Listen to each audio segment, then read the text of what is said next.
Bazı insanlar vardır, hayatları boyunca sadece bir tek dua tutar ellerinden. Herkes unuturken onlar hep aynı kapıyı çalar. Herkes vazgeçerken onlar ya nasip demeye devam eder. Çünkü bilirler. Rabbim ol derse bütün ömürlük hasret bir anda vuslata döner. İşte bugün böyle bir adam konuşacağız. Bütün ömrünü tek bir niyete kilitlemiş bir adam varmış. Gecesini gündüzüne katmış, tek bir derdi olmuş, nice yıllar geçmiş, saçlarına ak düşmüş, beli bükülmüş ama o dert ondan hiç eksilmemiş ve adı Himmet Dede. Her sene aynı köşeye otururmuş, namazını kılar, gözlerini yumar, içinden şöyle geçirirmiş. Ya Rabbi, niyet ettim senin rızan için hacca gitmeye.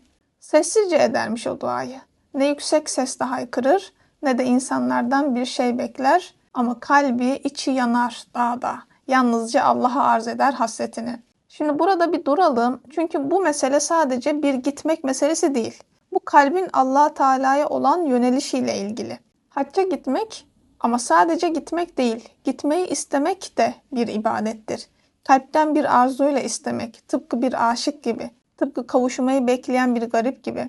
Evliyaullah bu sırrı bilirmiş. O yüzden her sene istisnasız gitmeseler bile niyet ederlermiş. Ya Rabbi, bu sene de hacca niyet ettim. Yolları sen açarsın, nasibi sen yazarsın derlermiş. Çünkü onlar biliyormuş ki bu iş biletle değil. Bu iş parayla, pasaportla, kontenjanla değil. Bu iş niyetle. Ve Allah Teala niyete öyle bir yüceltirmiş ki kulum derse ya Rabbi gitmek istedim. Çok istedim ama olmadı.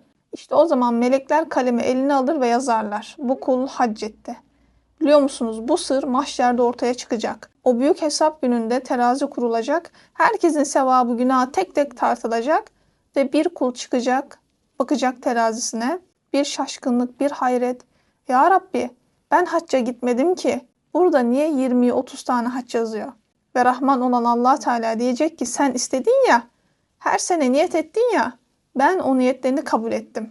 Ben kullarımın ameline değil niyetine bakarım. İşte Himmet Dede de bunu bilirmiş belki. Belki gerçekten yanarmış içi. Ama her sene, her hac mevsimi geldiğinde ya hastalık girermiş araya, ya fakirlik, ya başka bir engel. Bir türlü yola düşemezmiş. Her sene aynı köşede boynunu büker, gözleri dolu dolu şöyle dermiş. Allah'ım senden başka bir isteğim yok. Yalnızca bir kez şu ayaklarım Mescid-i Haram'ın kapısına varsın. Şöyle bir içeri süzüleyim. Kabe'yi ilk gördüğümde bir dua dökülsün dilimden. Kabe'nin örtüsüne sarılayım. Hıçkıra hıçkıra ağlayayım. Boynum bükük, ellerim titrek, kalbim paramparça. Sana anlatayım her şeyi. Ravza-i Mutahhara'da oturayım. Efendimizin çok sevdiği sureleri okuyayım. Yusuf suresi, Kehf suresi. Ağlaya ağlaya okuyayım. Derdi ne mal ne mülk, sadece bir vuslat, bir kavuşma. Ama nasip olmamış işte. Bakınız işte burası çok mühim. Düşünsenize yıllardır bir şeye hasretsin. Dua ediyorsun, yalvarıyorsun ama hala olmamış. Peki ne yapacaksın? Vaz mı geçeceksin? Hayır. Bu yolda pes etmek yok. Çünkü Allah Teala vermediyse bu hiç vermeyecek demek değildir. Belki tam aksine. O bekleyişin içinde büyütüyordur seni. Seni olgunlaştırıyordur, seni hazırlıyordur. Sen farkında bile değilsin. Bir sır daha söyleyeyim. Allah eğer bir şey vermek istemeseydi sana o şeyi istemeyi vermezdi. Anlıyor musunuz? O istek var ya, içini yakıp kavuran o arzu, kalbinde kıpır kıpır duran o hasret. İşte o Rabbinin sana bir mesajı. Ben seni çağırıyorum diyor aslında. İste ki vereyim, yaklaş ki ulaşsın. Bir kul ben acizim dedikçe, sen büyüksün ya Rabbi dedikçe kapılar bir bir aralanır. Çünkü o kapının sahibi büyüklüğünü en çok isteyen kullarının üstünde gösterir. Sen iste. İstedikçe o zaten veriyor. Bazen hemen, bazen gecikerek, bazen hiç fark etmediğim bir şekilde. Ama unutmayınız, kalbine o duayı koyan kim? İçini o arzuyla dolduran kim? Rabbimizden başka kim olabilir ki? Öyleyse iste. Pes etmeden, vazgeçmeden, yılmadan. Çünkü istemek de bir ibadet. Ve bazı dualar vardır ki seni yıllarca kapıda bekletir ama bir kere kabul olunca hayatını ebediyen değiştirir. Evet yıllar geçmiş, her defasında umutla beklemiş Himmet'te de ama nasip olmamış. Bu sene de hac kafilesi hazırlanırken o yine oturmuş köşesine, ellerini semaya kaldırmış, yüreği yanık, duası hazır. Ya Rabbi, ben yine niyet ettim, senin rızan için hacca gitmek istiyorum. Ve ardından eklemiş, öyle mağrur bir tavırla değil. Öyle gider yaparım havasında hiç değil. Aksine boynu bükük, kalbi titreye titreye, "Ya Rabbi, ben mebrur bir haccı yapabilecek biri değilim. Ben acizim, ben fakirim. Sen kulunu benden iyi bilirsin. Ben o makama layık değilim. Ama ben oraya sadece tavaf etmeye değil, yolda kalmışa yol göstermeye gidiyorum. Susamışa bir su vermeye gidiyorum. Derdi olana omuz olmaya gidiyorum." Bakınız işte burası önemli. Çünkü Himmet Dede meseleyi anlamış. O işin dışındaki gösterişe değil, içindeki hakikate odaklanmış. Gitmekse mesele bedenle değil kalple gidilirmiş. Büyükler böyle giderdi hacca. Ben geldim diye değil de sen çağırdın ya Rabbi, işte ben de gelebildim diyerek. Himmet Dede de öyle istemiş. Kendini öne çıkarmamış. Mahcubiyetle yaklaşmış. Bak nasıl niyet etmiş. Ya Rabbi, ben haccın hakkını veremem. Ben haddimi de bilirim, aczimi de. Ama sen emrettin ya. İşte ben de o emre icabet etmeye geldim. Çünkü o bilirmiş ki gerçek yolculuk ayakla değil kalple başlar. Himmet Dede de bunu biliyor. Yani her şeyin niyetle başladığını. O yüzden bu senede usulünü yapmış. Ellerini açmış, kalbini aralamış, niyetini etmiş. Sonra da beklemeye koyulmuş. Peki neyi bekliyor? Uçağı mı, vizeyi mi? Hayır. O eski zamanların hac yolculuğunu bekliyor. Hani şu kalpten kalbe geçen yolculuğu. O devirde işler bugünkü gibi kolay değilmiş. Şimdi buradan uçağa biniyorsun. 2 bilemedin 3 saatte Cidde'desin. İner inmez diyorsun ki selamünaleyküm ya Kabe, ben geldim. Ama içinde bir eksiklik, havasına bile giremiyorsun ki. Ruhun geride kalmış gibi. Oysa eskiden öyle değilmiş. Her adımda bir hasret, her durakta bir sabır varmış. Bilenler hatırlar, bir zamanlar otobüsle giderdi hac kafileleri. 2 hafta süren bir yolculuktu bu. Ama Himmet Dede'nin zamanı daha da eski. O zaman her şehirde ayrı ayrı kervanlar hazırlanırmış. Beldelerden kalkan bu kervanlar Bağdat'ta birleşirmiş ve orada dev bir hac kafilesi oluşurmuş. Hepsi bir araya gelir, dua edilir, vedalar yapılır ve tek bir yön Haremeyn. Mekke'nin yolu tutulur, günlerce, haftalarca süren bir yürüyüş. Öyle bir yol ki sadece ayağın değil, sabrın, takatin, niyetin de sınanır. İşte Himmet Dede tam da o kervanı bekliyor. Kalbi hazır, heyecanı diri, yolu gözetiyor, gözyaşını gizleyemiyor. Belki bu sene, belki bu kez, belki bu defa diye kendi halinde sessizce beklemeye başladı. Ne bekliyordu? O büyük kervanı. Bağdat'tan kalkacak Hicaz kervanını.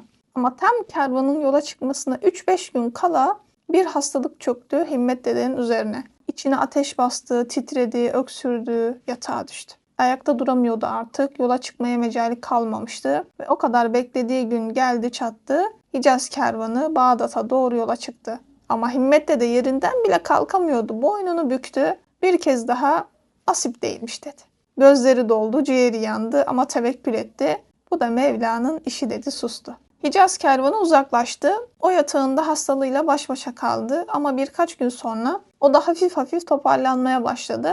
Ayağa kalkabildi azıcık, evde dolanır oldu ama gönlü hala buruktu, yine nasip olmadı diyordu. Tam o sırada kapı çalındı, tak tak tak bir ses. Himmet Dede benim, çabuk aç. Kapıyı açtı, karşısında bir komşusu heyecanla nefes nefese duruyordu. Dedeciğim hemen hazırlan. Bağdat'a gidecek bir ticaret kervanı yola çıkıyor. Haç kervanını kaçırdın belki ama bu kervan daha hızlı gider. Bağdat'a zamanında varırsan belki de haç kafilesine yetişirsin. Gözleri doldu Himmet Dede'nin, ne yapacağını bilemedi. Bir anda sanki yılların yükü sırtından indi. Sevindi, çocuk gibi hem de. Hemen hazırlıklarını yaptı. Zaten ne olacaktı ki hazırlığı? Bir seccade, bir tesbih, bir ihram, 3-5 kuruşluk akçesi. Yüreği dolu dolu, gönlü bayram sabahı gibi şen. Ve düştü yola, kalbinde Allah, dilinde dua. Himmet Dede'nin kalbine zaten Allah'tan başka ne girer ki? Yol uzun ama umut kılavuzdu. Sonunda Bağdat'a vardılar. Kervan Bağdat'ın kapısından içeri girerken dayanamamış artık. İlk gördüğü adama koşarak sarılmış. Evladım, ben Hicaz kervanına yetişmeye geldim. Söyle ne olur? Ne oldu o kervana? Hala buradalar mı? Adam gözlerini yere indirmiş, mahzun bir bakışla söylemiş. Baba geç kaldı. Kervan gideli 3 gün oldu. O an yıkılmış Himmet Dede, dizlerinin üstüne düşmüş, boynu bükülmüş. Sanki içinden bir şey kopmuş gibi. Yine nasip olmadı demiş. Ama o cümleyi söylerken dudakları değil kalbi kanamış. Gözlerinden birkaç damla süzüldü. Öyle isyan değil. Öyle neden olmadı diye bir serzeniş değil. Bir teslimiyet. nazla niyazla süzülmüş birkaç damla yaş.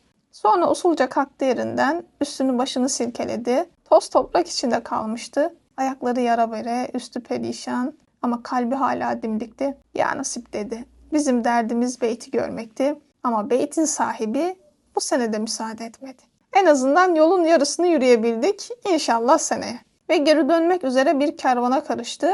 Yolda giderken kendi kendine konuşuyordu. Şu halime bak ya, üstüm başım mahvolmuş. Dur hele şuradaki şehirde bir hamam bulayım da yıkanayım.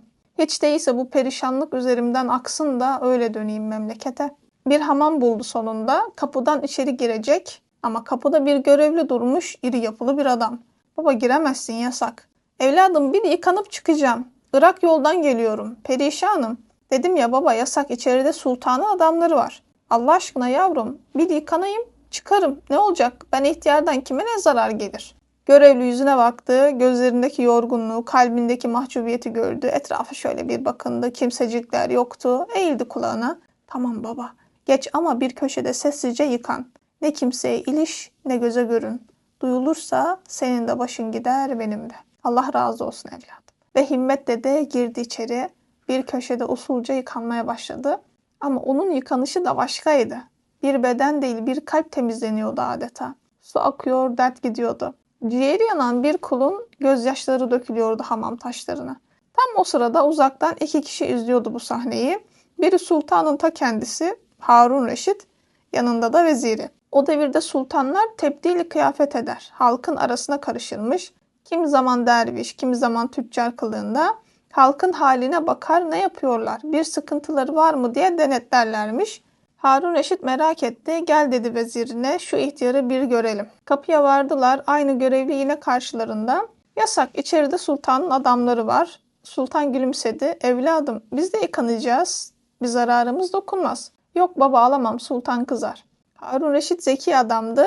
Az önce şu ihtiyarı aldın ya, onun gibi bizi de al. Kimseye görünmeyiz. Görevli etrafına bakındı. Kimseler yoktu. Tamam geçin ama sessizce bir köşede yıkanın çıkın. Harun Reşit ve veziri içeri girdiler. Sözde sultan elleri arkada içeri süzüldü. Ama gözleri Himmet dedede bir köşede yıkanan ihtiyarı seyrediyordu. Yıkanıyordu ama sanki o an dünya ile irtibatı kopmuştu. Sultan kendi kendine söyleniyor o sırada. Bu nasıl sultan böyle kardeşim? Adamları hamam kapatır, kimseyi içeri almazlar, emir üstüne emir. Zor vallahi zor. Göz ucuyla da Himmet dedeye bakıyor. Himmet dede duymuyor bile. O şimdi yar ileydi. Kalbi meşgul, dili meşgul, duası ile niyazıyla baş başa. Sultan yaklaştı. Selamun aleyküm. Himmet dede hafifçe başını çevirdi. Aleyküm selam. Babacığım göbek taşına uzan istersen, sırtını ben keseleyim. Himmet dede biraz tebessüm etti. Olur evladım, Allah razı olsun. Sultan Harun Reşit aldı keseyi eline. Yavaş yavaş keselemeye başladı Himmet dedeyi. Ama kalbi karma karışıktı. Eğildi kulağına, baba yahu sultanın adamlarının saltanatına bak. Yok hamam kapatırlar, yok şu, yok bu. Bunlar böyleyse kim bilir sultan nasıl biridir. Dünya saltanatı güzelmiş be baba. Bu dünyada sultan olmak varmış be babacığım. Himmet dede yattığı yerden hafifçe güldü. O tatlı gülüşle dedi ki evladım, ne yapacaksın sultan olup da? Sen öyle bir sultanın kölesi ol ki şu kölelerin sultanı senin sırtını keselesin. Allah Allah. Sultanlık mı kölelik mi? Sultanların saltanatı son nefeste biter. Ama Allah'ın köleleri var ki onların saltanatı o son nefesle başlar.